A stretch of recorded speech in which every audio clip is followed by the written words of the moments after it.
बिस्मिल्लाहिर्रहमानिर्रहीम। अस्सलाम वालेकुम दोस्तों, मैं हूं शाहिद नईम और रिएक्ट जेएस की एक नई वीडियो के साथ हाजिर खिदमत हैं।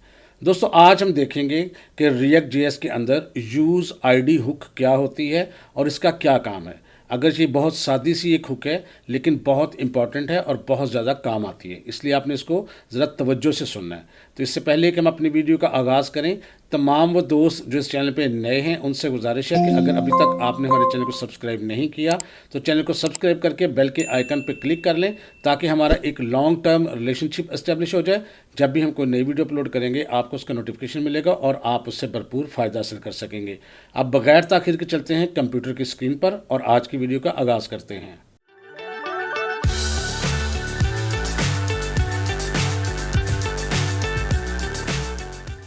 तो दोस्तों, अब हम बात करेंगे रिएक्ट जेएस के एक बहुत ही इंपॉर्टेंट टॉपिक और एक बहुत ही इंपॉर्टेंट हुक के बारे में, और उसको कहते हैं यूज़ आईडी हुक।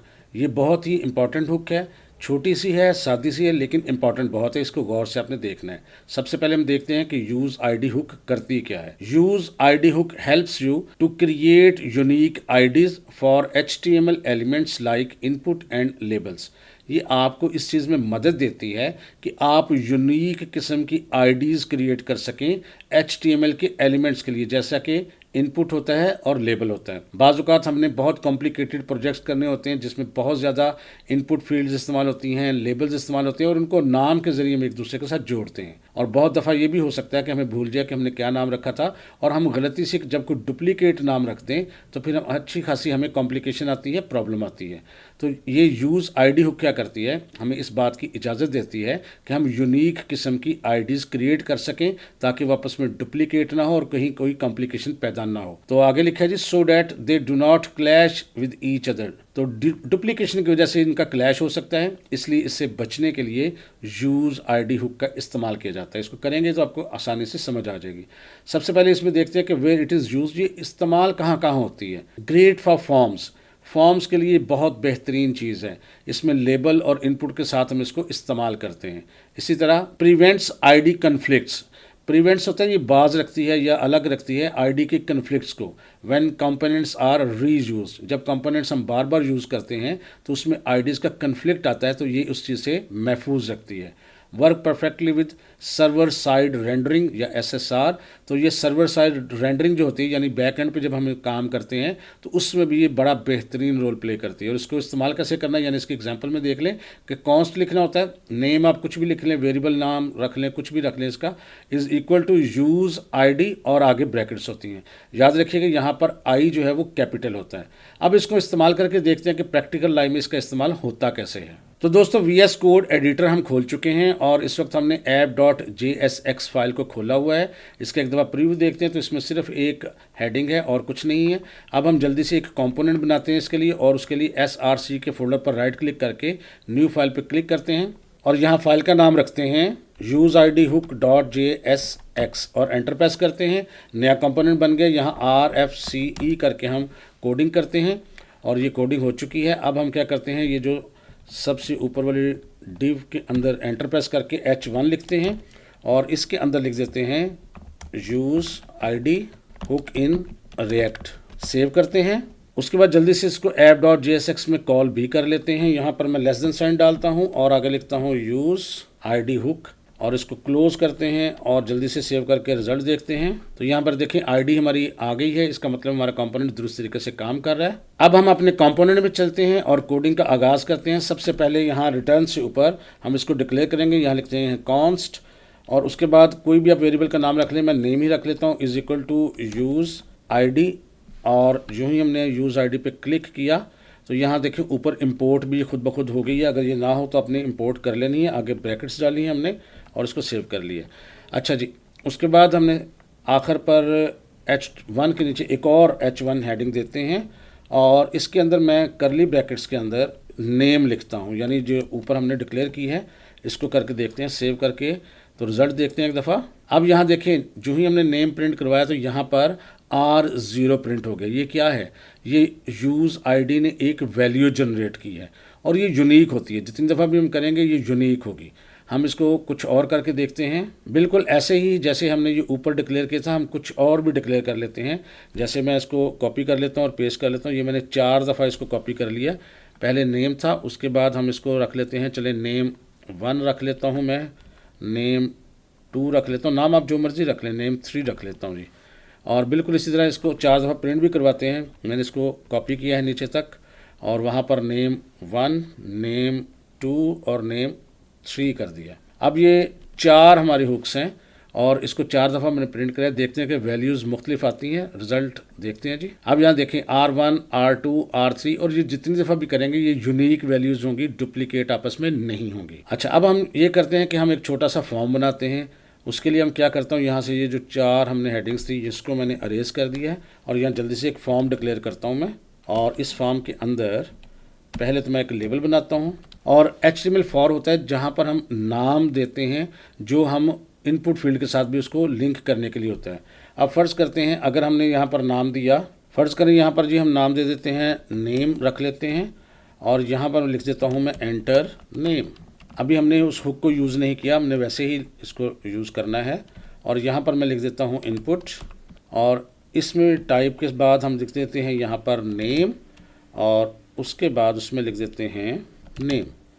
अब ये हमारी एक बॉक्स बन गई है, एक फील्ड बन गई है। रिजल्ट देखते हैं एक दफ़ा, तो ये देखें एंटर नेम आ गया। इसके अंदर हम एंट्री कर पा रहे हैं, कुछ भी लिख सकते हैं, कर सकते हैं। एक और करते हैं जी, इसके साथ ही हम यहाँ पर लिखते हैं BR ताकि फासला आ जाए 2 दफ़ा, और उसके बाद दोबारा लेबल लिखते हैं, और इसके अंदर लिख देते हैं इस वक्त एज मैं रख देता हूँ, और यहाँ लिख देता हूँ एंटर एज। और नीचे आके हम लिखते हैं यहाँ पर इनपुट, और इसके अंदर भी नेम लिख के हम यहाँ कर देते हैं एज। जो हमने लेबल में दिया होता है वही यहाँ रखना होता है। तो यहाँ देखें सेव किया। अब यहाँ देखें हमारे पास 2 इनपुट बॉक्स आ चुके हैं। अच्छा, ये एक दफ़ा हम आ चुके हैं। अब हम क्या करते हैं, हम अगर app.jsx में जाते हैं, और यहाँ पर मैं क्या करता हूँ, एक दफ़ा HR टैग देता हूँ, हॉरिजेंटल रॉ। उसके बाद मैं दोबारा इसको कॉल करता हूँ यूज़ ID हुक। ये वाला कंपोनेंट में 2 दफ़ा कॉल कर रहा हूँ। सेव करके अब रिज़ल्ट देखते हैं, तो आप देखेंगे यही फॉर्म जो है वो 2 दफ़ा रिपीट हो रहा है। ये देखें, नाम आप जो मर्ज़ी एंटर कर दें, एज भी जो मर्ज़ी एंटर कर दें, लेकिन ये 2 दफ़ा रिपीट हो रहा है। एक चीज़ हम देखते हैं, यहाँ पर मैं करता हूँ राइट क्लिक और इंस्पेक्ट पे क्लिक करता हूँ। जो ही आप इंस्पेक्ट पे क्लिक करेंगे आपकी एक विंडो खुल जाएगी। ये नीचे भी खुल सकती है, बाज़ लोगों के ऊपर भी खुल सकती है। यहाँ पर हम कोड देख सकते हैं। तो यहाँ अगर हम फॉर्म में देखेंगे, 2 दफ़ा फॉर्म है, तो फॉर्म में देखेंगे तो यहाँ अगर आपने इस पर देखना है तो यहाँ लिखा हुआ है फॉर नेम, और यहाँ पर उसका नाम नेक्स्ट में भी नेम ही है, और यहाँ पर एज है उसका नाम, और यहाँ नीचे भी एज ही है। लेकिन अगर हम दूसरा खोलेंगे तो उसमें भी यहाँ देखिएगा, यहाँ पर हम दूसरा फॉर्म खोलते हैं, उसमें भी उसका नाम नेम ही है और उसका नीचे वाले का नाम एज ही है। यानी यहाँ नाम डुप्लीकेट हो रहे हैं। यहाँ देखिए ऊपर वाले का भी वही नेम है, नीचे वाले का भी वही नेम है। जब हम कॉम्प्लिकेटेड प्रोजेक्ट्स करेंगे, बड़े बड़े फॉर्म करेंगे, तो ये नाम अगर डुप्लीकेट हो रहे होंगे तो काफ़ी सारी कन्फ्यूजन होती है और प्रॉब्लम्स भी आती हैं। लिहाजा अब हम इसको करेंगे क्या, अब हम करेंगे अपने कंपोनेंट में जाके हम ये जो लिखा था नेम और एज हम ऊपर डिक्लेयर कर लेते हैं। इसको नेम तो पहले डिक्लेयर है, एज भी हम इसको यहाँ पर, बल्कि मैं नीचे वाले 2 अरेज कर देता हूँ, और यहाँ पर नीचे वाले को मैं एज दे देता हूँ यहाँ पर। अब हमारे पास 2 हुक्स जो हैं वो डिक्लेयर हो चुकी हैं। अब हुक को एज आ नेम इस्तेमाल करना हो तो फिर आपने ये करना होता है, यहाँ नीचे जो नेम लिखा है इसको डबल कोट्स को ख़त्म करके इसको करली ब्रैकेट्स में लेके आना होता है। तो मैं यहाँ इसको करली ब्रैकेट में शिफ्ट कर रहा हूँ, और यहाँ नीचे वाले पे भी इसको हम नेम को सिंगल या डबल कोट से ख़त्म करके करली ब्रैकेट में लेके आएंगे, और बिल्कुल नीचे भी इसी तरह एज को भी हम यहाँ डबल कोट्स या जो भी आपने लगाए होंगे सिंगल कोट्स उसको ख़त्म करके आप इसको करली ब्रैकेट में शिफ्ट करेंगे, और नीचे भी यहाँ पर इस तरह से करली ब्रैकेट में शिफ्ट करेंगे तो वो हुक तस्वर होगी। अब जी, अब इसको करते हैं सेव। अब हम रिज़ल्ट देखते हैं एक दफ़ा। देखें फॉर्म आपके पास वही है, कोई एरर नहीं आया, लेकिन अब हम नाम देखेंगे तो देखिएगा, पहले मैं ऊपर वाले को खोलता हूँ यहाँ फॉर्म, तो आपने देखा इसका जो नाम है यहाँ पर R9 आ चुका है, और यहाँ पर भी इसका नाम R9 है, जबकि नीचे जो लेबल है इंटर एज उसका यहाँ पर नाम है RA, और यहाँ पर भी RA। अब हम दूसरे फॉर्म को देखते हैं, ये देखिए नीचे की तरफ, और इसमें देखते हैं ये देखें इसमें आर बी, वहाँ पर आर ए था, अब इसमें है आर बी, और यहाँ पर भी है आर बी, और नीचे वाले में देखें आर सी और आर सी। तो ये नाम मुख्तलिफ हो गए, अब ये डुप्लीकेट नहीं हो रहे, अब किसी किस्म की कोई कन्फ्यूजन नहीं है। इसी तरह इनमें मज़ीद फील्ड्स भी हम ऐड कर सकते हैं। अब मज़ीद फील्ड्स ऐड करने से पहले मैं ये करता हूँ app.jsx में जाके ये जो हमने कॉल किया हुआ है इसको मैं एक दफ़ा ख़त्म कर देता हूँ यहाँ से, और एक ही दफ़ा कॉल किए रहने देता हूँ ताकि अब कन्फ्यूजन ना हो आपको। अब मज़ीद इसमें एक दो फील्ड्स हम एंटर करते हैं। ये हमने एज एंटर किया था, नेम एंटर किया था, एक दो फील्ड्स और एंटर करते हैं। BR टैग मैंने दिया 2 दफ़ा, और उसके बाद मैं लिखता हूँ यहाँ लेबल के अंदर मैं यहाँ दे देता हूँ जी, यहाँ इसका जो नाम है वो ऊपर डिक्लेयर कर देते हैं। यहाँ पर मैं पहले डिक्लेयर करता हूँ कॉन्स्ट, और इसका नाम रख देता हूँ सैलरी के लिए SAL रख देता हूँ, और यूज़ ID इस तरह से हम कर देते हैं। अब यही हम नाम जो है आगे यूज़ करेंगे जी। नीचे आके जहाँ HTML4 था यहाँ कोटेशन साइन क्लोज करके यानी ख़त्म करके, अब हम करली ब्रैकेट के अंदर यहाँ हम लिख देंगे SAL, और यहाँ लिख देते हैं एंटर सैलरी, और यहाँ इसके नीचे हम एंटर प्रेस करके इनपुट देते हैं, और इसके अंदर लिख देते हैं जी नेम, और नेम के आगे कोटेशन साइन में नहीं लिखेंगे, करली ब्रैकेट में लिखेंगे SAL। तो ये भी हो गई जी एक फील्ड। एक और फील्ड छोटी सी ले लेते हैं, BR 2 दफ़ा मैंने लिखा, यहाँ पर लिख देते हैं जी लेबल, और इसके अंदर यहाँ पहले मैं डिक्लेयर भी साथ कर लूँ, हम कॉन्स्ट PR मैं रख रहा हूँ, नाम आप जो मर्ज़ी रख लें वो आपकी अपनी मर्ज़ी है।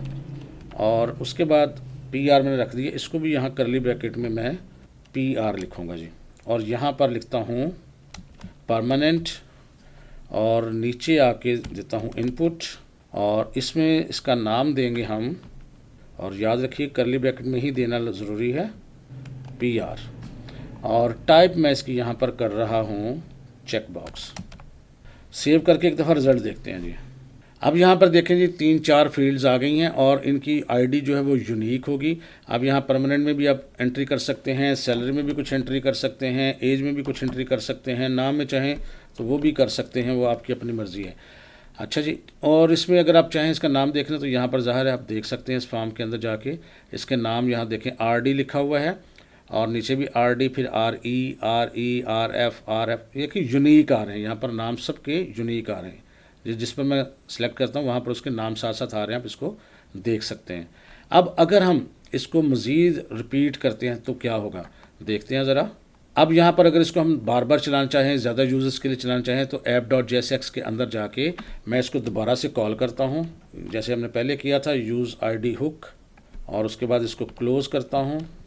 एक दफ़ा मैं HR टैग और देता हूँ, एक दफ़ा और कॉल कर लेता हूँ यूज़ ID हुक, और ये 3 दफ़ा मैंने इसको असल में कॉल किया। अब देखते हैं, आप देखिए काफ़ी सारे यूज़र्स के लिए डाटा आ गया और काफ़ी कॉम्प्लिकेटेड है। अब हमने देखना ये है कि क्या हमें इस किस्म की जो चीज़ें हमने की हैं रिपीट हो रहे हैं हमारे, या डुप्लीकेट हो रहे हैं नाम, या यूनिक है। अब यहाँ देखिए ऊपर यहाँ RD, RE, RF, RG। अब नेक्स्ट पे देखते हैं, नेक्स्ट का फॉर्म खोलते हैं, और इसमें देखें RH, RI, RJ और RK। नेक्स्ट खोलते हैं, नीचे तक अगर आप देखें तो आपको नज़र आता रहेगा, साथ साथ सिलेक्शन भी नज़र आती है। ये देखें जी, निचले वाले में देखें जी RL, M, N, RO, इस तरह से। तो ये देखिए यूनिक हो रहे हैं। तो यहाँ जितने मर्जी यूज़र आ जाएं, हर एक की ID जो है खुद ब खुद यूनिक होती जाएगी। अच्छा, अब ये हो सकता है कि अगर हमने यहाँ पर, मैं कंपोनेंट में आता हूँ, अगर ये 3-4 फील्ड्स थी तो 3-4 हमने यहाँ पर कर ली। अगर 20 फील्ड्स होती, 25 फील्ड होती, क्या हम इतनी दफ़ा इसको इतने डिक्लेयर करने पड़ते? इसका एक शॉर्टकट मेथड भी है कि हमें इतनी दफ़ा ये हुक डिक्लेयर ना करनी पड़े, बल्कि एक ही हुक से भी हम काम चला सकते हैं। वो कैसे, ये देखें मैं सारी हुक्स यहाँ पर ख़त्म कर रहा हूँ, और इसका नाम नेम की बजाय मैं यहाँ पर चलें कर देता हूँ ID। ठीक है, ये एक हुक डिक्लेयर किया हमने। अब आपने करना क्या, आपने सब की फील्ड में जो नाम है उनको इस तरह से चेंज करना है। देखिए ये नेम लिखा था, यहाँ आपने सिर्फ लिखना है ID प्लस, और जो नेम है इसको आपने कोटेशन साइन में ले जाना है, चाहे वो सिंगल में ले जाएं या डबल में ले जाएं, वो इस तरह से। अब नीचे वाले में भी इसी तरह, बेशक इसी को कॉपी कर लें, Ctrl+C, और नीचे में भी यहाँ पर Ctrl+V, यानी जो भी आपकी फील्ड है उसके पीछे, या जैसे एज है इसमें ID प्लस लिख के, और जो आपका नाम था उसको कोट्स में ले जाना है। ठीक है, और नीचे वाले में भी एज में भी यही करेंगे कि आईडी प्लस और इसको सिंगल या डबल कोट्स जिसमें आप चाहें। इसी तरह सैलरी थी, इसको भी क्या करेंगे, सिर्फ आईडी प्लस और इनको आप सिंगल या डबल कोट्स में और नीचे में भी यही, ये आपने रिपीट करना है। और इससे क्या होगा कि आपका टाइम बच जाएगा और इतनी ज़्यादा डिक्लेयर नहीं करनी पड़ा करेंगी आपको। हर एक पे साथ सिर्फ मैंने आईडी प्लस करके और जो आपका नाम था पहले उसको मैं सिंगल या डबल कोट्स में यहाँ इनक्लोज कर रहा हूँ जी, और कुछ नहीं किया। अब वही काम जो हम कर रहे थे 4 हुक्स के साथ, अब हमने एक के साथ कर लिया। और फील्ड्स यहाँ 4 की बजाय अगर 8 भी हो जाएं, 20 भी हो जाएं, तो सब के साथ ये चीज़ एक ही हुक काम करेगी। अब रिजल्ट देखते हैं एक दफ़ा। ये देखिए उसी तरह हमारा फॉर्म बिल्कुल सही तरीके से काम कर रहा है। हम इसको रिफ़्रेश करके भी देख लेते हैं, बिल्कुल सही काम कर रहा है। लेकिन अब अगर हम उसको देखेंगे यहाँ पर नाम उसके देखते हैं जी, पहले के देखते हैं, तो यहाँ पर देखें पहले फॉर्म के अंदर R0 यहाँ पर, फिर R0 सैलरी, फिर R0 PR, बिल्कुल इसी तरह। अब देखें नेक्स्ट में वो मुख्तलिफ होंगे। ये देखें R1 नेम और उसके बाद R1 as, R1 salary, R1 permanent. Next में देखते हैं जितने भी फील्ड्स ले लें, अब ये सारी की सारी यूनिक होंगी। ये देखें R2 name, R2 as, R3 इस तरह। तो ये जितने भी आप यूज़र होंगे, जितने भी आप डिक्लेयर कर लेंगे, उतनी दफ़ा ही ये आपको यूनिक आईडी देगा। तो ये बहुत ज़बरदस्त आईडी है। लेकिन आपने एक चीज़ इसमें याद रखनी है कि आप इस तरीके से जितनी मर्ज़ी फील्ड्स ले लें, लेकिन ये टेक्निकली कहते हैं कि अगर आपने लिस्टिंग करनी हो, लिस्टिंग जनरेट करनी हो, या आपने कीज़ जनरेट करनी हो जो डाटा की फॉर्म में आप स्टोर करना चाहते हैं, तो ऐसी सूरत में फिर आपने इसको इस्तेमाल नहीं करना। ये बेहतर है कि सिर्फ नामों के लिए और आईडीज़ के लिए इस्तेमाल करें। डाटा नहीं इस तरह से जनरेट करना, वो आपने खुद से करना है। यहाँ पर इसको किसी किस्म की जनरेट करने के लिए इस्तेमाल करना रिकमेंडेड नहीं है। तो मैं उम्मीद करता हूँ ये छोटी सी वीडियो आपके लिए हेल्पफुल रही होगी और इसमें से कुछ ना कुछ नया आपने ज़रूर सीखा होगा। वीडियो अच्छी लगी है तो इसको लाइक कीजिए और शेयर कीजिए, और अगर आपके जहन में कोई क्वेश्चन आता है तो कमेंट करके ज़रूर पूछें। इंशाअल्लाह ताला दोबारा मुलाकात होगी कुछ नई चीज़ों के साथ। तब तक के लिए इजाज़त दीजिए। अल्लाह हाफ़िज़।